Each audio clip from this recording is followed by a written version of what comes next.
Au moment où les paroles de mon beau-fils ont franchi ses lèvres, tout le jardin est tombé dans un silence de plomb. Les fourchettes sont restées suspendues en plein air. Les rires de certains se sont coupés net comme un disque rayé. Le visage de mon mari s'est vidé de ses couleurs si rapidement que j'ai cru qu'il allait s'évanouir dans la salade de pommes de terre. 24 ans. Et Damien se tenait là, devant 40 invités, la main de sa fiancée figée dans la sienne, et il a prononcé cette phrase qu'il gardait en réserve depuis 12 ans. Il voulait me blesser. Il voulait que tout le monde soit témoin de l'impact. Ce qu'il ne savait pas, c'est que je me préparais à ce moment précis depuis bien plus longtemps qu'il n'était fiancé. Je m'appelle Hélène Leroy et j'ai 48 ans. Je veux vous raconter ce qui s'est passé lors de ce déjeuner champêtre et tout ce qui a suivi, car je pense qu'il y a beaucoup de femmes qui se reconnaîtront dans cette histoire. Des femmes qui ont tout donné à une famille qui n'était pas la leur au départ et qui n'ont reçu en retour que du silence. Ce samedi-là était censé être une célébration. Damien avait demandé Élodie en mariage en avril, et Stéphane voulait leur organiser une fête de fiançailles, le genre de réception avec des guirlandes lumineuses dans les arbres et une arche louée couverte de fleurs blanches. J'y ai passé 2 jours entiers. J'ai commandé la viande chez le meilleur boucher de la ville, celui qui coûte 2 fois plus cher mais qui ne déçoit jamais. Je suis allée chercher la tarte au citron préférée d'Élodie à la pâtisserie de la rue de la Paix, parce qu'elle avait mentionné une fois, des mois plus tôt, qu'elle adorait tout ce qui était au citron, et je m'en étais souvenu. J'ai repassé les nappes moi-même au lieu de les envoyer au pressing parce que je voulais que tout paraisse naturel, comme une véritable réunion de famille devrait l'être. Stéphane n'arrêtait pas de me dire de me détendre, que je n'avais pas besoin d'en faire autant, mais nous savions tous les deux que ce n'était pas tout à fait vrai. Si je ne le faisais pas, ce n'était pas fait. C'était la réalité depuis 12 ans. Stéphane et moi nous sommes rencontrés 3 ans après le décès de sa première femme, Delphine, des suites d'un cancer. Damien avait 11 ans à l'époque, il était calme et observateur, portant son deuil d'une manière que les adultes confondent souvent avec de la timidité. Je n'ai jamais essayé d'être sa mère. Je veux être très claire là-dessus car c'est important pour tout ce qui s'est passé plus tard. Je ne lui ai jamais demandé de m'appeler maman. Je n'ai jamais essayé de remplacer une femme que je n'avais jamais rencontrée, mais que j'avais appris à respecter profondément à travers les photographies qui étaient toujours accrochées dans notre couloir. J'ai simplement essayé d'être présente, d'être un pilier, de m'assurer qu'il avait de l'argent pour la cantine, des uniformes de sport propres et quelqu'un dans les gradins lors de ses matchs de basket. Ce que Damien ne savait pas, ce que presque personne dans ce jardin ne savait, c'était jusqu'où j'étais réellement allée au-delà de ma simple présence. Lors de la fête, Stéphane se tenait en bout de table, un verre de cidre pétillant à la main, car Damien ne boit pas, et il a porté un toast à la famille. Il a parlé de sa fierté, du chemin parcouru par Damien, de son bonheur de le voir construire une vie avec Élodie. C'était un beau discours. Stéphane a toujours été doué pour les mots quand l'enjeu semble faible. Il a remercié nos amis d'être venus, les parents d'Élodie pour avoir élevé une fille aussi merveilleuse. Puis, presque comme une réflexion après coup, il a ajouté, et bien sûr Hélène pour avoir organisé tout cela aujourd'hui. C'était tout.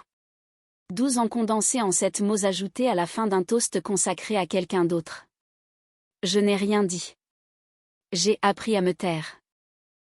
Mais Damien, qui avait déjà bu 2 verres de vin et qui savourait l'attention portée à ses fiançailles, a apparemment décidé que cette mention désinvolte était l'ouverture parfaite. Ouais, enfin, a-t-il dit assez fort pour que tout le jardin se tourne vers lui. Ne faisons pas semblant qu'Hélène n'ait jamais vraiment fait partie de cette famille comme maman l'était. Il a ri, mais ce n'était pas un vrai rire. Il y avait du venin, quelque chose qui s'aiguisait depuis des années. Sans offense, Hélène, mais tu ne seras jamais la moitié de la femme qu'était ma vraie mère. J'ai senti la main d'Élodie se serrer sur son bras. J'ai vu Rosalie, la sœur aînée de Delphine, assise 2 places plus loin, ne semblant pas surprise du tout. J'ai vu la bouche de Stéphane s'ouvrir puis se refermer, comme il le faisait toujours chaque fois que Damien avait besoin d'être repris. Et Stéphane avait besoin d'un courage qu'il n'avait pas. 12 ans de frais de scolarité payés, d'assurance payée, de factures médicales payées, de tout payé. Et voilà ce qui m'était dû en retour. Un rappel public que je ne serai jamais à la hauteur d'un fantôme. J'ai posé ma serviette. Je n'ai pas pleuré et je n'ai pas élevé la voix parce que j'avais passé beaucoup de temps à apprendre qu'aucune de ces deux choses ne changeait jamais rien dans cette famille. J'ai regardé Damien, puis Stéphane, et j'ai dit la seule chose qui me semblait vraie à ce moment-là. Très bien. Alors laisse ton père s'occuper de tout à partir de maintenant. J'ai fait ma part. Je ne pense pas que quelqu'un d'autre dans ce jardin ait compris ce que je voulais dire.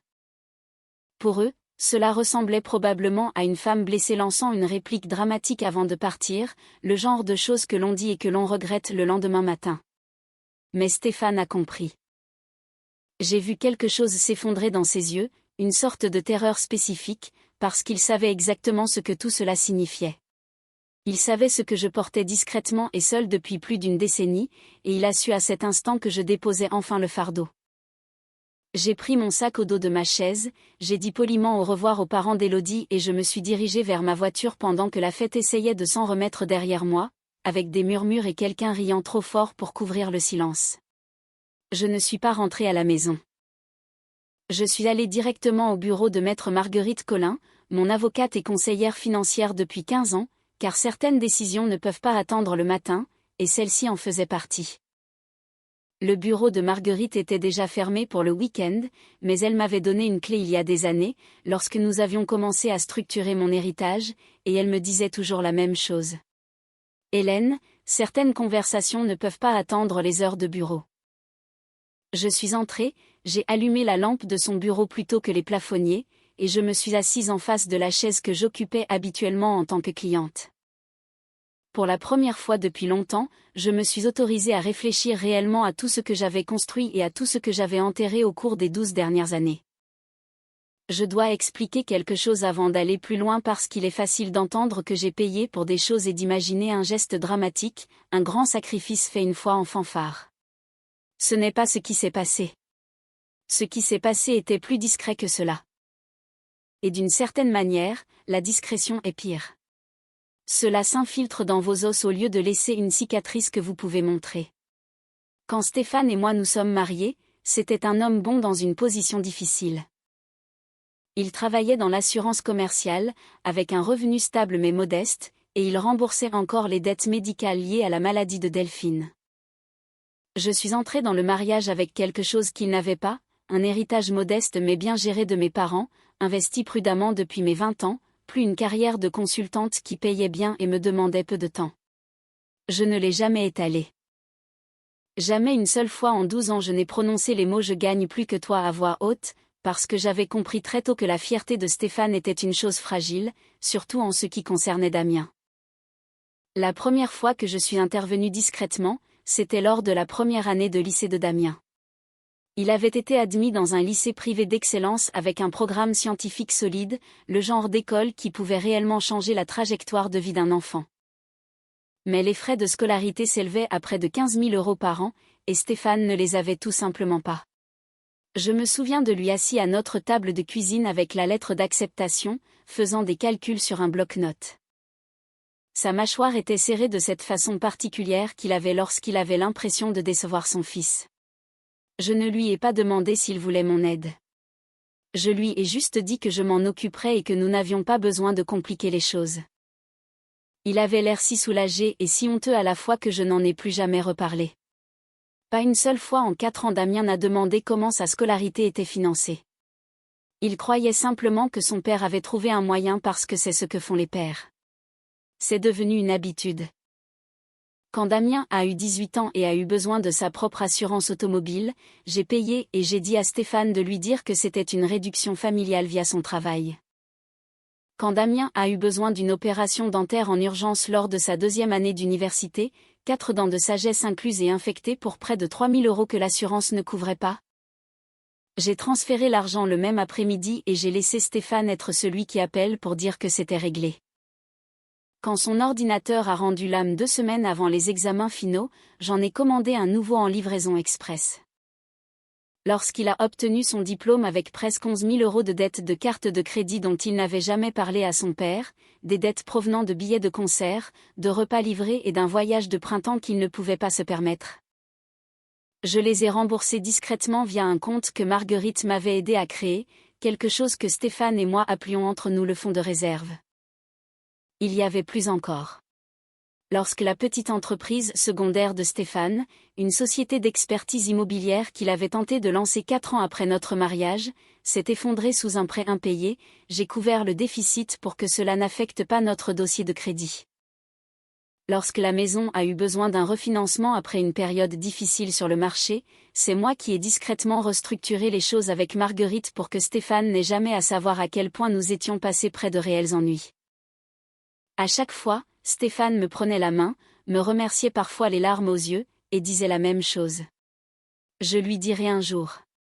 Il mérite de savoir ce que tu as fait pour cette famille. Ce jour n'est jamais venu. Assise dans le bureau de Marguerite cette nuit-là, je me suis enfin posé la question que j'évitais depuis des années. Pourquoi n'était-il jamais venu? Stéphane n'était pas un homme cruel. Il n'était pas manipulateur de manière calculée. Je pense que si je suis honnête et juste envers lui, il avait simplement peur.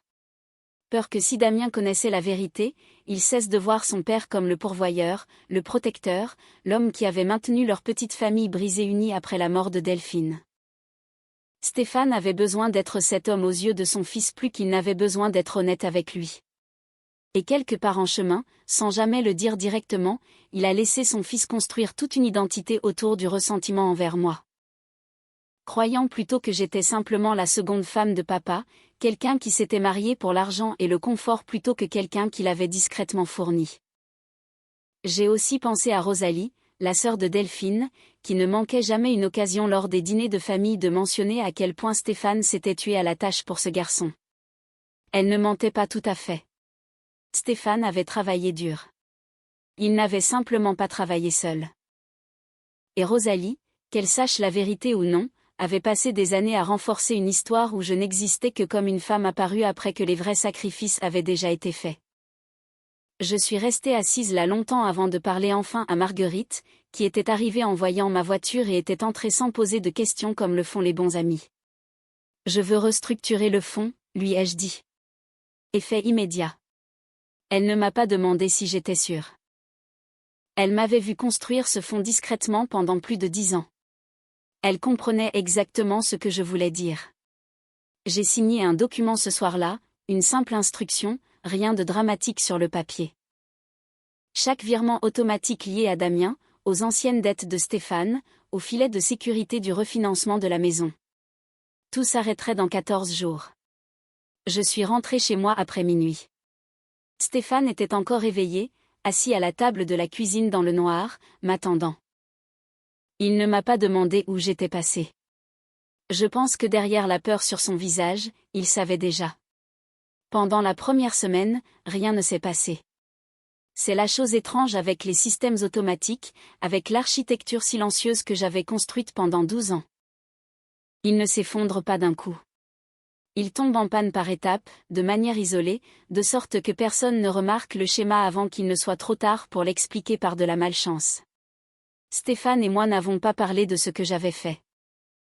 Nous avons traversé cette semaine avec prudence, poliment, comme deux personnes partageant une maison plutôt qu'un mariage.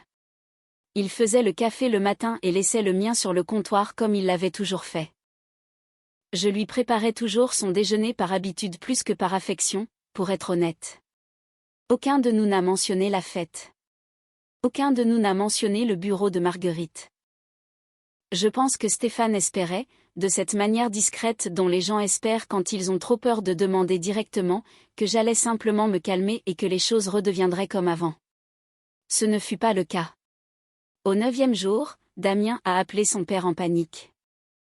L'organisme de ses prêts étudiants avait signalé un paiement manqué. Le virement automatique qui couvrait habituellement l'écart entre son salaire de débutant et son obligation mensuelle réelle s'était simplement arrêté. Stéphane lui a dit que c'était probablement une erreur bancaire, un bug informatique, qu'il n'y avait pas de quoi s'inquiéter, et je l'ai entendu dire cela depuis la pièce d'à côté avec un calme que je savais fin. Il a raccroché et est resté très immobile à table pendant un long moment avant de transférer discrètement 200 € de notre compte joint, celui qui contenait nos revenus partagés réels, pas le fonds de réserve. 200 € n'allaient pas suffire. Loin de là. Au 11e jour, l'assurance automobile de Damien a expiré. Il l'a appris à ses dépens, arrêté pour un feu arrière cassé, lorsque l'agent l'a informé que sa couverture avait pris fin 3 jours plus tôt. Il a rappelé Stéphane, plus secoué cette fois, et Stéphane a promis de s'en occuper, ce qui signifiait se démener pour trouver 400 € qu'il n'avait absolument pas de côté. Je l'ai regardé discrètement liquider une partie d'un vieux bon d'épargne cette semaine-là. Je n'ai rien dit. Je n'essayais pas de le punir, pas vraiment. J'autorisais simplement, pour la première fois en plus d'une décennie, qu'il ressente le poids réel de ce qu'il m'avait laissé porter. Dès la 2e semaine, c'est Élodie qui a commencé à remarquer que quelque chose n'allait pas. Et Élodie, contrairement à Damien, était le genre de personne qui faisait attention aux détails. Elle et Damien s'étaient installés ensemble l'année précédente dans un petit appartement en ville. Elle enseignait dans une école primaire non loin de chez nous. Elle était attentionnée d'une manière que j'avais toujours appréciée, plus calme que Damien, plus observatrice. Elle a remarqué que Damien revenait de ses appels avec son père pâle et évasif. Elle a remarqué que Stéphane, normalement chaleureux et bavard lors des dîners de famille, était devenu tendu et irritable. Le genre de stress qui se voit sur les épaules d'une personne avant même d'atteindre ses paroles. Lorsque le remboursement de l'assurance maladie de Damien pour une visite de routine chez le médecin a échoué, un autre petit fil que j'avais discrètement tenu pendant des années sans qu'aucun d'eux ne le sache, Élodie lui a demandé directement ce qui se passait. « Je ne sais pas », a admis Damien. « Papa dit que c'est une sorte de pagaille administrative. Il s'en occupe. » S'en occupe comment? Damien n'avait pas de réponse. Stéphane, pendant ce temps, se noyait. Je veux être juste ici parce qu'il serait facile de le faire passer pour quelqu'un d'insouciant ou de cruel. Et il n'était ni l'un ni l'autre. C'était un homme découvrant d'un coup le coût réel de tout ce qu'il s'était permis de ne pas envisager pendant 12 ans. Il a commencé à faire des heures supplémentaires. Il a discrètement demandé un prêt personnel à un collègue. Il a dit à Damien, quand l'échéance du crédit immobilier est arrivée et qu'il n'y avait pas assez pour la couvrir, qu'il y avait eu un retard d'investissement. Une phrase si vague que j'ai presque ri quand je l'ai entendu dire cela au téléphone parce que je savais exactement combien de réflexions il avait fallu pour éviter la vérité. Ce qui m'a le plus frappé dans cette étrange période de calme, c'est à quel point Stéphane ne prononçait toujours pas mon nom. Il n'a jamais dit à Damien que c'était Hélène qui couvrait tout cela. Il n'a jamais dit « Ta belle-mère paie tes factures depuis que tu as 14 ans ». Même maintenant, même en regardant la vie de son fils commencer à fléchir sous une pression financière qu'il n'avait jamais eu à affronter auparavant, Stéphane a choisi la confusion plutôt que l'honnêteté. Il a choisi l'erreur bancaire plutôt que ta belle-mère a enfin arrêté. Je n'ai pas appelé Damien pendant tout ce temps. Je n'ai pas appelé Élodie non plus, pas directement, bien que j'ai remarqué qu'elle avait commencé à m'envoyer plus de messages que d'habitude. Des questions ordinaires au début, sur une recette, sur l'endroit où j'avais acheté les nappes pour la fête. De petits fils de conversation qui me donnaient déjà l'impression qu'elle essayait discrètement de garder une porte ouverte entre nous. J'ai répondu chaleureusement car je n'avais aucun grief contre Élodie. Elle ne m'avait jamais dit un mot cruel en 2 ans. Elle était simplement prise, sans s'en rendre encore compte, au milieu de quelque chose de bien plus vaste qu'une dispute sur des nappes. C'est Élodie, en fait, qui a trouvé le premier indice réel. Elle avait commencé à aider Stéphane avec de la paperasse un soir, essayant de comprendre le désordre comptable auquel il faisait vaguement référence, parcourant les vieux relevés bancaires étalés sur la table de la cuisine pour voir si elle pouvait aider à identifier ce qui avait changé. Elle m'a dit plus tard que Stéphane s'était absenté pour prendre un appel et qu'en son absence, elle avait remarqué quelque chose d'étrange dans un vieux dossier de documents financiers qu'il gardait pour les impôts. Une description de paiement sur un virement récurrent datant d'il y a des années, quelque chose qu'elle ne reconnaissait pas, glissé entre les relevés de prêt et les attestations d'assurance, comme s'il avait toujours été là, incontesté, invisible. 3 mots sur une ligne apparaissant encore et encore à travers des années de relevés. HL Patrimoine. Elle ne savait pas encore ce que cela signifiait, mais elle l'a noté. Élodie n'a pas interrogé Stéphane sur HL Patrimoine tout de suite. Elle m'a dit plus tard que quelque chose en elle lui dictait de se taire d'abord, de regarder de plus près avant de dire quoi que ce soit à voix haute. Je pense que cet instinct en dit long sur son caractère. Elle ne cherchait pas à déclencher une dispute. Elle cherchait la vérité, et elle comprenait d'une certaine manière que la vérité pourrait ne pas être ce qu'ils attendaient tous. Elle a commencé un dimanche après-midi alors que Damien était à son travail, assise seule à leur petite table de cuisine avec son ordinateur et une pile croissante de relevés imprimés qu'elle avait discrètement rassemblés dans le dossier chez Stéphane. Ceux qu'il avait laissés traîner après leur séance de paperasse. Elle a commencé par les relevés hypothécaires, croisant les dates, puis les documents d'assurance, puis les vieilles déclarations de revenus, le genre de choses que la plupart des gens classent et ne regardent plus jamais. Elle a aussi trouvé de vieux courriels. Une boîte de réception que Stéphane nettoyait rarement, remontant à près d'une décennie. Ce qu'elle a trouvé n'avait rien de dramatique en apparence. Un virement ici. Un chèque annulé là. Un dépôt mensuel récurrent sur un compte qu'elle ne reconnaissait pas, arrivant toujours 2 ou 3 jours avant qu'une autre facture ne soit due. Pris individuellement, rien de tout cela ne semblait étrange. Les familles déplacent de l'argent, mais Élodie est enseignante, et les enseignants sont formés, qu'ils s'en rendent compte ou non, à remarquer des schémas que d'autres ignorent. Elle a commencé à disposer les documents de manière chronologique sur la table et, lentement, une forme a commencé à émerger. Chaque urgence financière majeure de la famille Leroy au cours des 10 dernières années, absolument chacune d'entre elles remontait à la même source.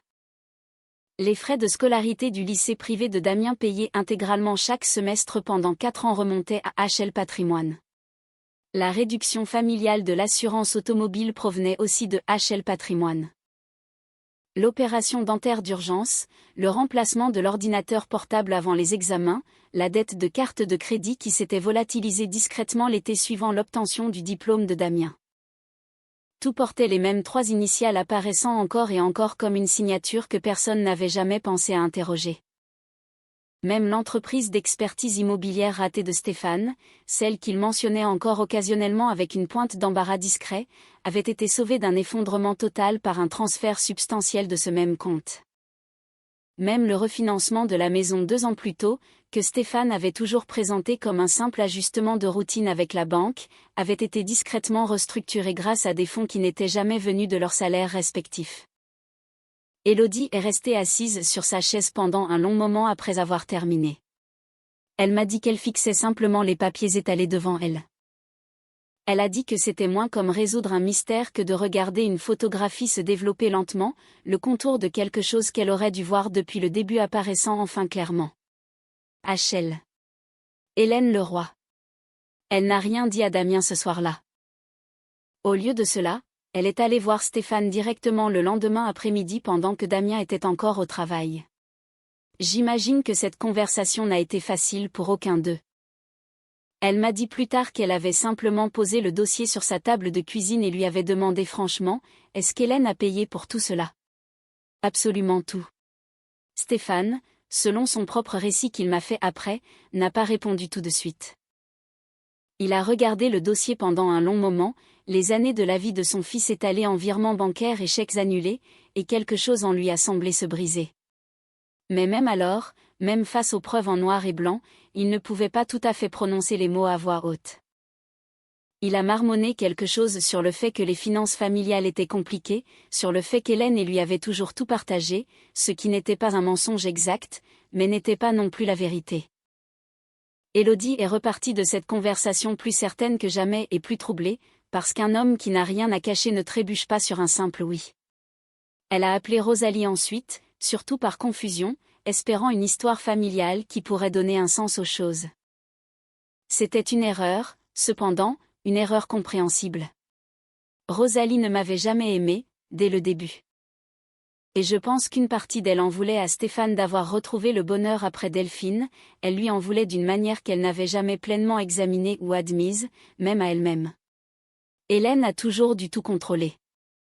Rosalie a dit à Élodie, sa voix tranchante avec la certitude particulière de quelqu'un qui répète une histoire qu'il s'est racontée tant de fois qu'elle est devenue un fait. Elle aime que les gens aient besoin d'elle. Ça lui donne l'impression d'être importante. Ne la laisse pas te faire croire qu'elle est une sorte de sainte. Élodie ne l'a pas cru. Elle me l'a dit elle-même des semaines plus tard, assise en face de moi avec plus d'honnêteté que ce que j'attendais de quelqu'un d'aussi jeune dans sa relation avec notre famille. Elle a dit que l'explication ne tenait pas debout. Qu'une femme qui voulait le contrôle n'aurait pas passé 12 ans à s'assurer que personne ne sache que son nom était attaché à tout cela. Les gens qui cherchent le contrôle veulent du crédit. Je n'en avais demandé aucun.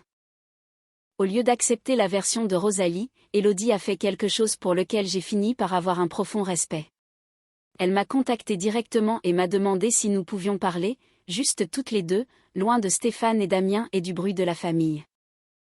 Je me souviens avoir fixé son message pendant un long moment avant de répondre, pesant ce que je lui devais, ce que je me devais à moi-même et ce que, après tout ce que je devais encore à cette famille.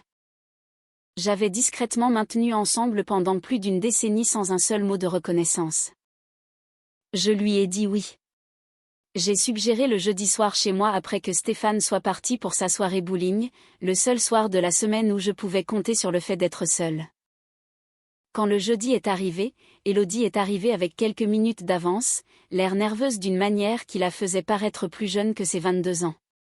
J'ai fait du thé parce que c'est ce que je fais quand j'ai besoin que mes mains tiennent quelque chose de familier.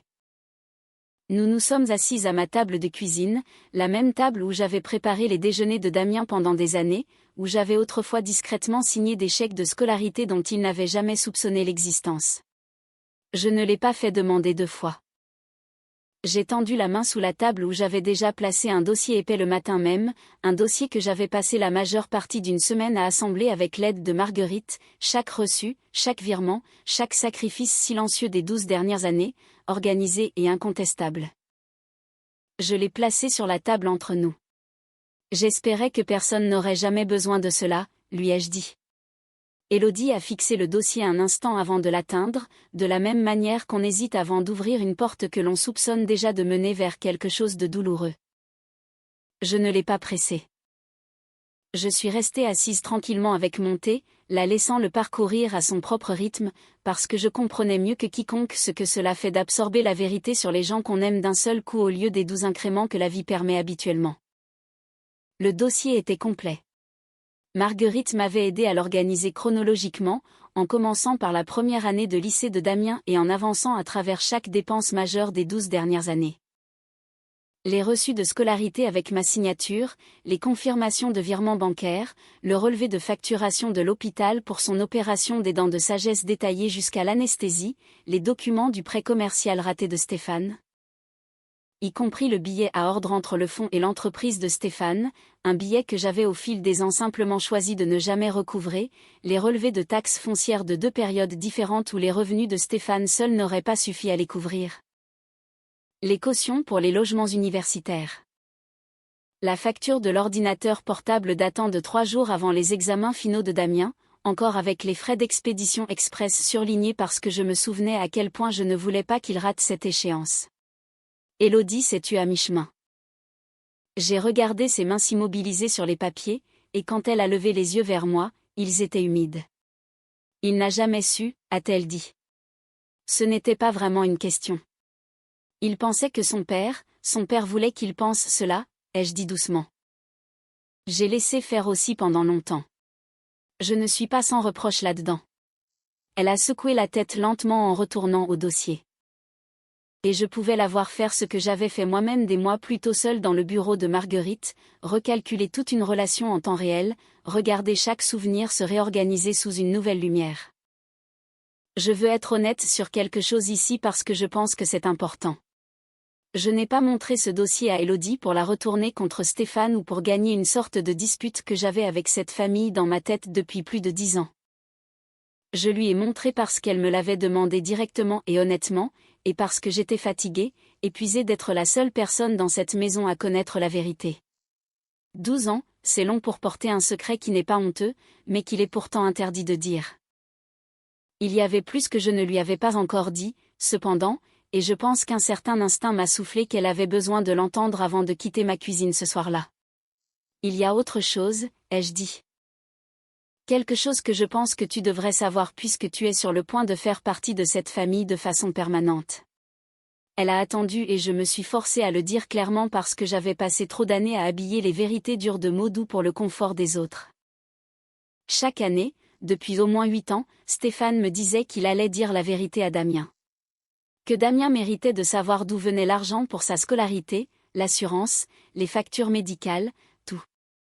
Chaque année, il le pensait quand il le disait.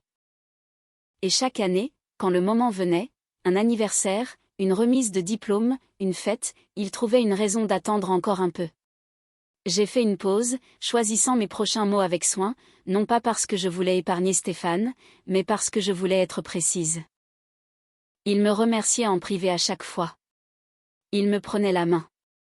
Parfois il pleurait et il me disait à quel point il m'était reconnaissant, à quel point il ne savait pas ce qu'il ferait sans moi. Et puis il allait se tenir à côté de son fils lors de n'importe quelle fête que nous organisions et laissait Damien croire que son père avait bâti cette famille seul. La mâchoire d'Élodie s'est serrée.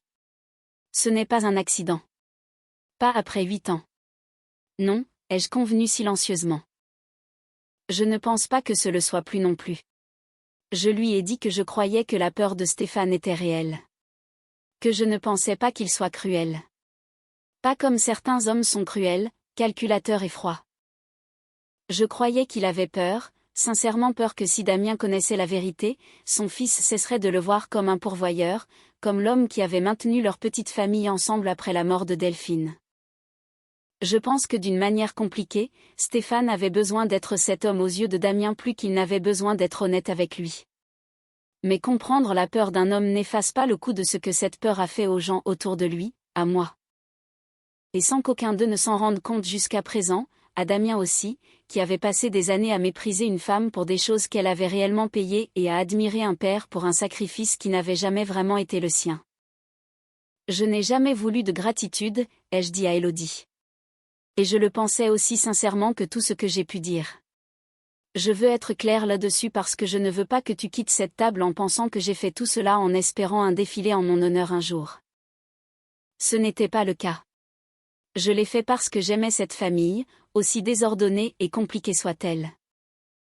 Et parce qu'un garçon de 14 ans qui avait perdu sa mère n'avait pas besoin de perdre aussi son éducation, sa stabilité, sa chance d'avoir une vie normale à cause d'argent que j'avais par hasard et que Stéphane n'avait pas.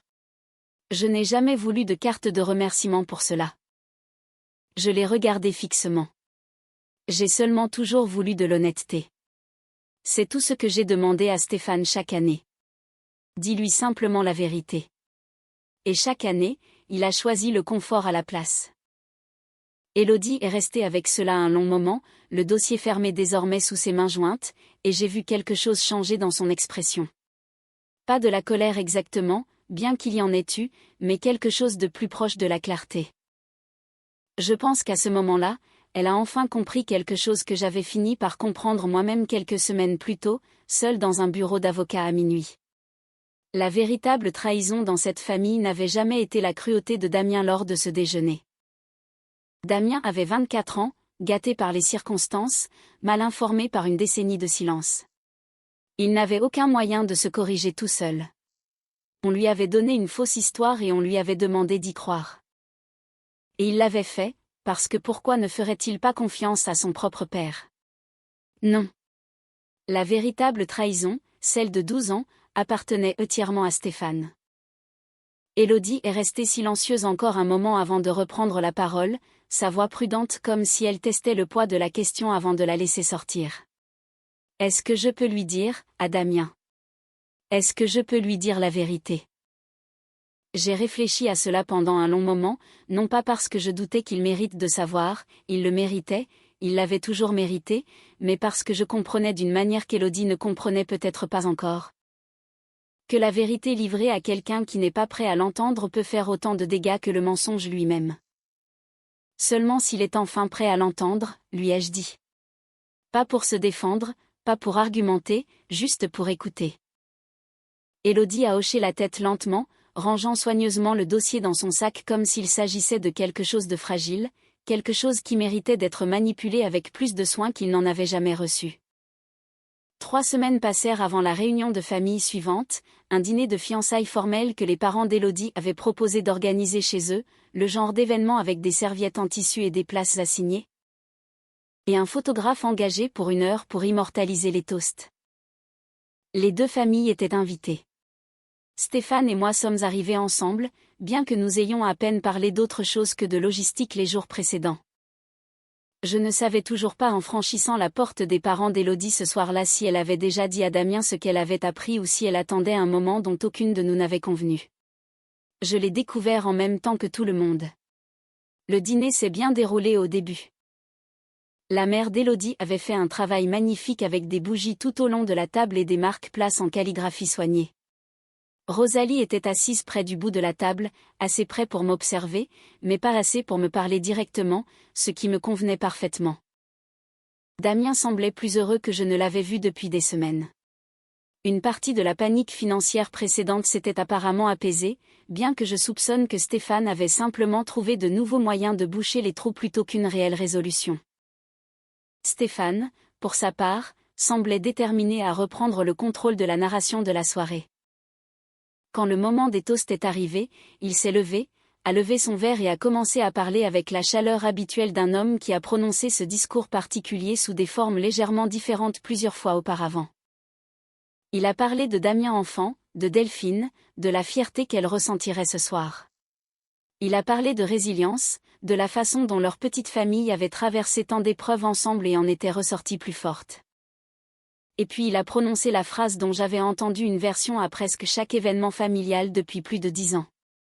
Tout ce que notre famille a construit, nous l'avons construit ensemble. Je suis restée très immobile. Je n'ai pas regardé Stéphane.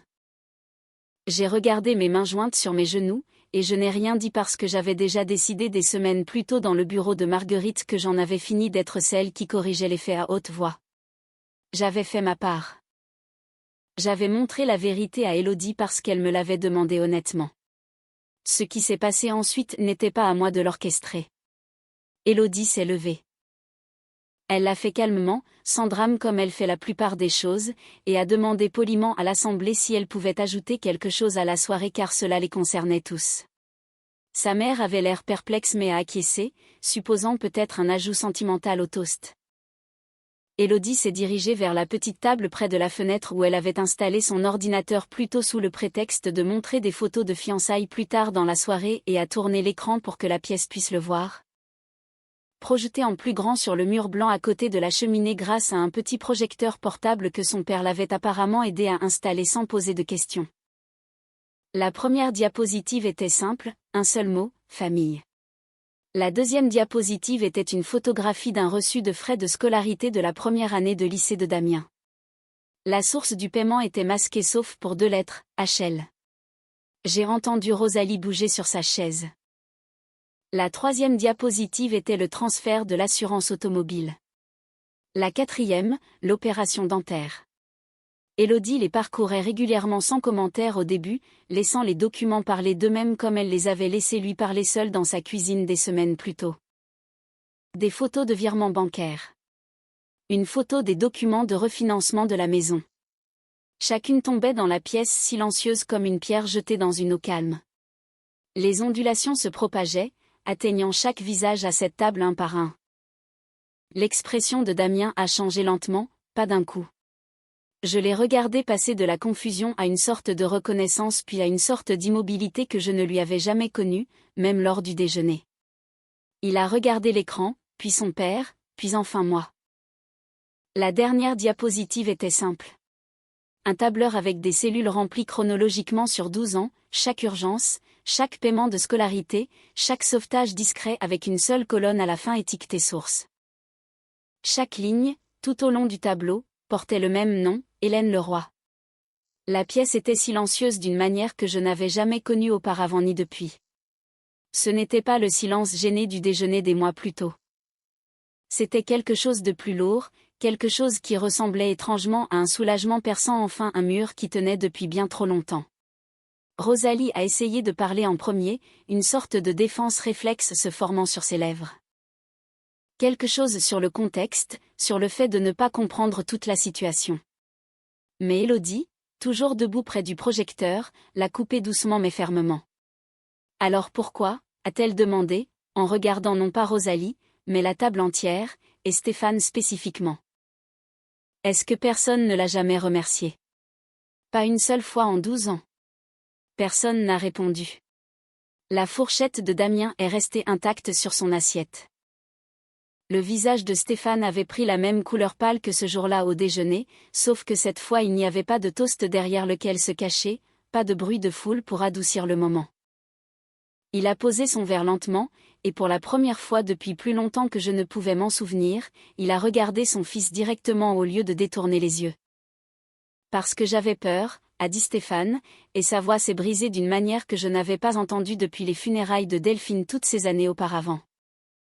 J'avais peur que si tu savais la vérité, si tu savais tout ce que ta belle-mère a fait et tout ce que je n'ai pas fait, tu cesserais de me voir comme ton père.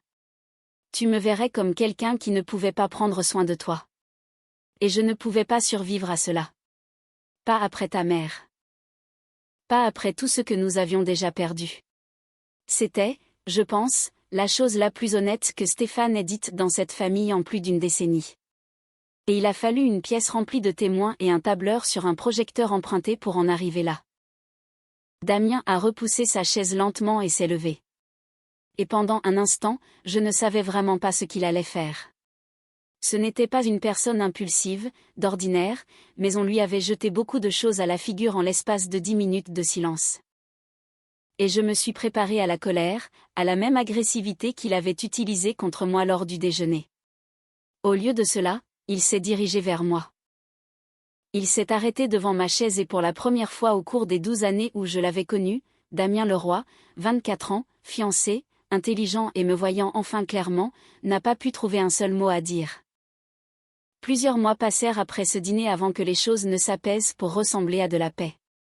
Et je veux être honnête à propos de cette période parce que je pense qu'il serait malhonnête de prétendre que la révélation de la vérité a tout arrangé du jour au lendemain. Ce ne fut pas le cas.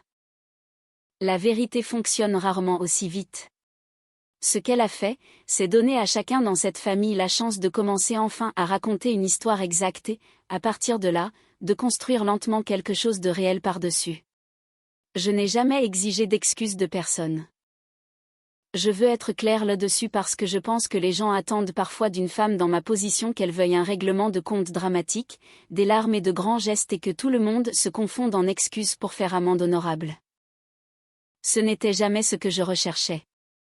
J'ai simplement vécu ma vie comme je l'avais toujours fait, calmement, régulièrement, en étant présente là où on avait besoin de moi et en me retirant là où on n'avait pas besoin de moi. La différence maintenant était que les gens autour de moi comprenaient enfin ce que ma présence m'avait réellement coûté toutes ces années. Stéphane a commencé une thérapie environ 6 semaines après le dîner, de sa propre initiative, ce qui m'a surprise plus que je ne l'ai laissé paraître. Il n'avait jamais été un homme enclin à ce genre d'introspection, mais quelque chose dans cette soirée chez les parents d'Élodie avait brisé quelque chose en lui qui ne pouvait plus être refermé. Il est venu me voir un soir, s'est assis en face de moi à notre table de cuisine, la même table où j'avais autrefois signé des chèques de scolarité en secret, et m'a dit qu'il comprenait maintenant que son silence n'avait pas protégé notre famille. Il l'avait protégée lui-même à mes dépens pendant plus d'une décennie. Il ne m'a pas demandé de lui pardonner ce soir-là. Il a simplement dit qu'il voulait regagner quelque chose qui ressemble à de la confiance, lentement, honnêtement, sans attendre de crédit pour avoir enfin fait ce qui aurait dû être fait des années plus tôt. J'ai apprécié qu'il ne me presse pas vers le pardon. Certaines choses ont besoin de temps pour décanter avant de pouvoir être à nouveau dignes de confiance. Les changements chez Damien ont été plus discrets, mais d'une certaine manière plus frappants. Moins d'un mois après ce dîner, il a vendu le gros SUV qu'il avait financé l'année précédente, celui pour lequel Stéphane s'était porté caution sans me le dire, et a acheté quelque chose de modeste et entièrement payé à la place. Il a pris un deuxième emploi le week-end, travaillant à l'accueil d'une salle de sport près de son appartement, et a commencé à effectuer ses propres remboursements de prêts pour la première fois de sa vie d'adulte. Il n'en a jamais fait étalage. Il ne m'en a jamais parlé directement. Comme s'il comprenait correctement que les grands gestes n'étaient pas ce que j'avais jamais voulu de sa part. Ce qu'il a fait à la place, c'est être présent. Chaque samedi matin, sans faute, Damien a commencé à passer à la maison. Pas pour de l'argent, pas pour quoi que ce soit en réalité, sauf pour un café et une conversation, assis en face de moi à la même table où il avait autrefois mangé des déjeuners que j'avais discrètement payés à son insu. Au début, nos conversations étaient prudentes, un peu guindées, chacun de nous cherchant ses marques dans une relation que nous construisions essentiellement à partir de zéro, 12 ans après le moment où nous aurions dû commencer à la construire honnêtement. Mais avec le temps, quelque chose d'authentique a grandi dans cet espace. Il m'a posé des questions sur ma propre vie, mon enfance, mes parents, des choses qu'il n'avait jamais pensé à demander en plus d'une décennie de vie sous le même toit que moi. Un samedi, quelques mois après le début de ce nouveau rythme, il a posé sa tasse de café et est resté silencieux un long moment avant de parler. « J'ai passé des années à te comparer à quelqu'un qui n'était même plus là, » a-t-il dit. Ce n'était juste pour aucune de vous deux. Ni pour ma mère, ni pour toi. J'ai senti quelque chose se desserrer dans ma poitrine, quelque chose que je retenais si fort depuis si longtemps que j'avais presque oublié que c'était là. Tu n'as jamais eu à choisir entre aimer ta mère et me respecter, lui ai-je dit. Ces deux choses n'ont jamais été la même chose, Damien. Elles n'ont jamais eu à être en compétition. Il a hoché la tête lentement, et j'ai pu le voir absorber cela réellement peut-être pour la première fois. Des mois plus tard, au mariage de Damien et Élodie, par une soirée chaude dans un jardin qui ressemblait beaucoup à celui où tout cela avait commencé, Damien s'est levé pour prononcer son discours. Je l'ai regardé depuis ma place près du devant, la main de Stéphane trouvant la mienne en chemin, et je me suis préparé par vieille habitude à tout ce qu'il pourrait dire. Il a parlé d'Élodie d'abord, de sa patience, de son honnêteté, de la façon dont elle lui avait appris plus sur l'intégrité en quelques mois qu'il n'en avait appris en des années. Puis il s'est tourné et m'a regardé directement. « Il y a quelqu'un d'autre que je dois remercier ce soir, » a-t-il dit, sa voix stable d'une manière qui me disait qu'il avait répété cela, qu'il avait voulu bien faire les choses. La femme la plus forte de ma vie ne m'a jamais demandé de l'appeler maman. Elle n'a jamais rien demandé, en fait. Elle m'a simplement montré chaque jour pendant 12 ans à quoi ressemble un vrai parent. Je ne faisais tout simplement pas attention jusqu'à récemment. Je fais attention maintenant. J'ai pleuré discrètement à cette table. Le genre de pleurs qui n'ont pas besoin d'être cachés. Et Stéphane a pris ma main et l'a tenue pendant tout le reste du discours, ses propres yeux mouillés. Et pour la première fois depuis très longtemps, j'ai eu l'impression que les années de sacrifice silencieux avaient enfin été vues pour ce qu'elles étaient. Pas un fardeau que j'avais porté seul, mais une fondation enfin reconnue sur laquelle cette famille se tenait depuis le début. Je repense à ce déjeuner parfois, celui où tout a commencé, où Damien m'a dit que je ne serais jamais la moitié de la femme qu'était sa mère. Je ne ressens plus de colère à ce sujet. Je comprends maintenant qu'il était un jeune homme portant une histoire qu'il n'avait pas écrite, croyant une version de sa famille qui lui avait été transmise dans le silence. Je n'ai pas besoin qu'il me compare à Delphine. Cette histoire nous rappelle avec force que l'amour et le sacrifice au sein d'une famille recomposée sont souvent des actes de dévouement invisibles qui exigent une force de caractère exceptionnelle. Hélène a choisi de porter le poids financier et émotionnel d'un foyer sans jamais réclamer de reconnaissance, se heurtant finalement au mur du silence et du ressentiment. La leçon cruciale ici est que le silence, même s'il part d'une intention de protection, peut devenir une forme de trahison. L'honnêteté est le seul ciment capable de construire des relations durables et sincères. Il ne suffit pas d'être présent physiquement, il faut aussi que la vérité ait sa place à table. Sans la clarté apportée par Élodie, cette famille serait restée prisonnière d'un mensonge par omission, empêchant Damien de grandir et Stéphane de faire face à ses propres responsabilités. Le pardon n'est pas un processus instantané, mais il devient possible lorsque chacun accepte de voir la réalité en face. Hélène a finalement trouvé la paix non pas en accumulant des dettes morales, mais en reprenant son pouvoir et en exigeant que l'histoire racontée soit la bonne. Et vous, qu'en pensez-vous ? Auriez-vous eu la patience d'Hélène pendant 12 ans, ou pensez-vous que Stéphane a commis une faute impardonnable en cachant la vérité à son fils pour préserver son propre ego ?